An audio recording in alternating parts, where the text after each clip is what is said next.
우리 피디님 혹시 2살 때, 피디님 2살 때 네네. 누구 복수해 보신 적 있으세요?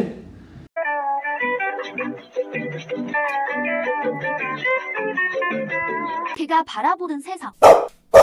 대표님, 네. 견주들이 하는 말 중에서 네. 가족들이 다 반려견만 놔두고 외출 갔다 오면은 얘가 심술이 나서 복수한다고 이불이나 다른 데 똥오줌을 싸요 라고 얘기를 하는데 네. 정말 이게 복수를 한다 또는 심술을 부리는 걸까요?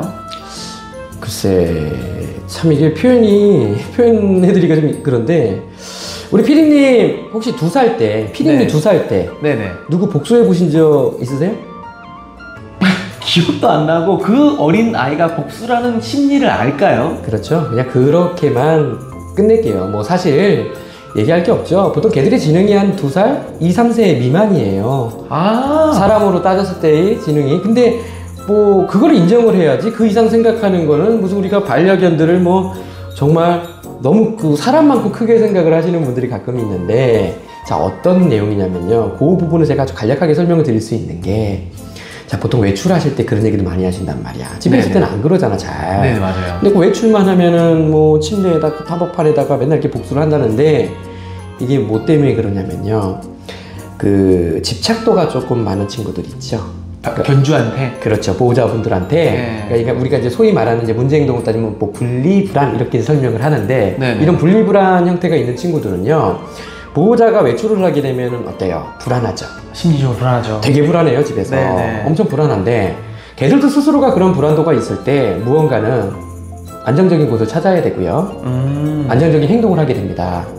그 불안 요소를 좀 씻기 위해서. 네네. 그런데 지금처럼 좀 집착도 심하던 애들이 어떤 데를 찾냐면, 주인의 체취가 가장 많은 곳, 자기랑 같이 많이 머물던 침대, 여기를 찾아 들어가는 거예요.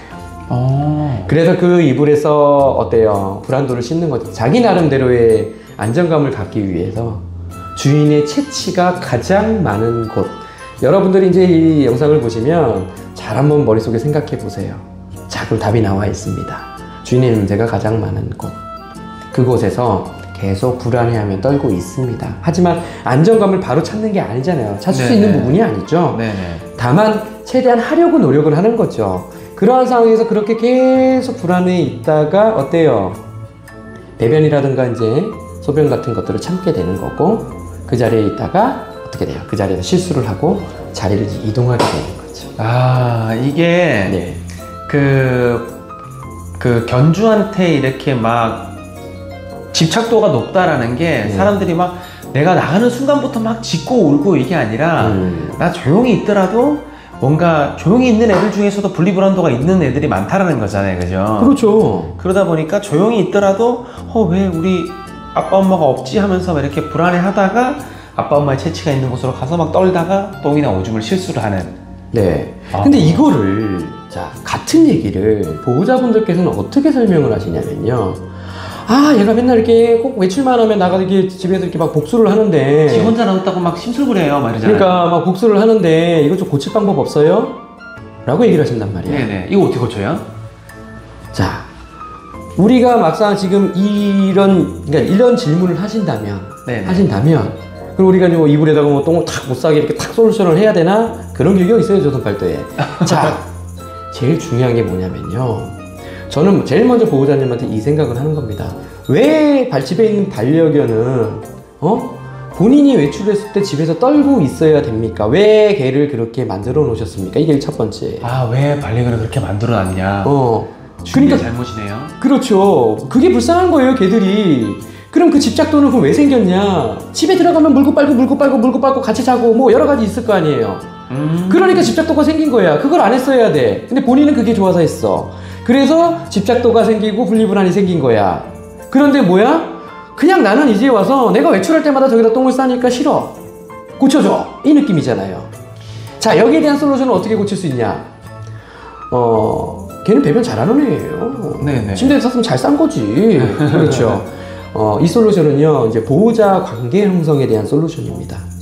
집 평소에 같이 있을 때. 그렇죠. 같이 있을 때 일단은 이 정도의 느낌이라면 쳐다보지도 않아야 되며 만지지도 않아야 되며 잠자리도 파괴해야 되고, 그렇죠? 냉철하게 살아야 됩니다. 얼마나 힘든 건데요. 그쵸, 예. 그게 솔루션이에요. 고치는 방법은 그거밖에 없어요. 그래서 반려견과 그러니까 나와의 관계를 그치요? 최대한 서로 떨어져 있어도 버틸 수 있는 힘을 기를 때까지는 그렇게 사셔야 된다는 거예요. 그러니까 매일 TV 보면서도 그렇고 뭘 하면서 집에서 막 물골 빨고 안고 있기보다는 네. 지가 그냥 예를 들어서 떨어져 있을 때는 굳이 또 앉지 말고 냅두고 네. 막 내 옆에 자꾸 품 안에 이렇게 놔두지 말고 지 혼자 있을 때는 혼자 놔두고 이렇게 좀 이렇게 집착도를 좀 떨어뜨리는 행동들을 좀 해야 되겠네요. 그렇죠. 개가 스스로가 집착하는 게 아닙니다. 사람이 먼저 집착을 하고 그 집착 환경 안에서 개가 그 환경 안에 고착된 거죠. 아, 그러니까 결국은 이 자체가 사람이 만들어낸 거죠. 야, 참 모든 반려견들의 문제는 사람이 만든다는 건데 결국 사람이 만들어 놓고 모르고 이 문제 행동들 때문에 유기가 되는 그런 유기견들이 많이 생기는 악순환이라는 게 참 슬프네요. 그러니까 이런 상황을 만들어낼 수 있어요. 이거 고의적인 건 아니지만 몰랐으니까 모르니까 이제 이런 문제점까지 발견은 하는데, 그쵸? 그러면 적어도 이런 문제가 발생이 됐을 경우에는 어떻게 해야 되는 거죠? 바꿔야 되잖아, 우리가 그러면. 네네. 근데 그걸 못 바꾸니까 전문가들이 다 똑같은 얘기를 하는 거예요. 그래서 사람이 문제라고요. 참 근데 내 품 안에 그 습관이 들어 자꾸 앵기려고 하는 애를 밀어내는 게 특히나 견주들은 마음이 아파서 못하는 경우들이 많단 말이죠. 근데 그 대표님 말씀 중에서 그게 와닿아요. 마음이 아프고 불쌍해 보여서 못하면 나중에 버려지거나 사랑을 못 받는 정말 불쌍한 반려견이 된다. 이런 말씀 옛날 하셨잖아요. 그러니까 마지막 예를 잠깐 드릴게요. 우리 그 마마보이 혹시 아시죠? 우리 옛날에. 아유, 있죠. 자, 그렇게 되는 거예요. 이렇게 부모님 안에서만 이렇게 아주 곱게 자란 이런 친구들이 어때요? 성장을 하면 사회생활도 안 되고 아무것도 안 돼요. 심지어는 꼬마애가 지나가다가 욕을 해도 울고요. 그런데 이런 아이들이 집에 오면 어떻게 돼요? 그렇죠. 엄마한테는 대들어요. 그리고 반려견으로 치면 주인 물고. 그렇죠. 자, 그러니까 결국은 뭐냐면 이런 환경을 통해서 개들한테는 절대로 좋지 않은 습성으로 만들어지는 거예요. 그러니까 반려견을 위해서라도 우리가 내 반려견을 위해서라도 마음을 독하게 먹어야 되겠네. 그게 내 아이를 사랑하는 마음이고 그게 진짜인 거죠. 너무 좋은 말씀인 것 같습니다. 네, 대표님 감사합니다. 네.